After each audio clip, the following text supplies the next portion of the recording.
একটি পার্কের ভিতরে একটি লোক সবসময় হাসিখুশিভাবে থাকে আর একটি লোক মন খারাপ করে বসে থাকে।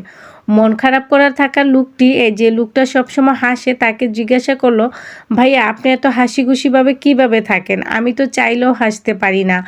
আমার ভিতরে এত যন্ত্রণা কষ্ট যে আমি চাইলেও হাসতে পারি না।" বলল, "তাই নাকি?" বলল, "জি ভাই।" বলল, "আমার হাসির রহস্য কী সেটা জানতে হলে আপনার বাসায় যেতে হবে।" যে কথা সে কাজ। সেই লোক তার বাসায় চলে গেল। গিয়ে দেখলো সেই লোক কান্না করতেছে। তখন বলল, "ভাই আপনাকে সবসময় দেখি পার্কের ভিতরে হাসিখুশি, এখন যে কান্না করতেছেন?" বলল, "ভাইয়া পৃথিবীর প্রত্যেকটা লোকের ভিতরেই কষ্ট, দুঃখ, যন্ত্রণা আছে।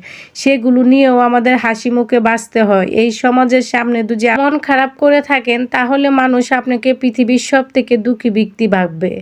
সেটা ভেবে আপনাকে আরো ভেঙে ফেলার চেষ্টা করবে।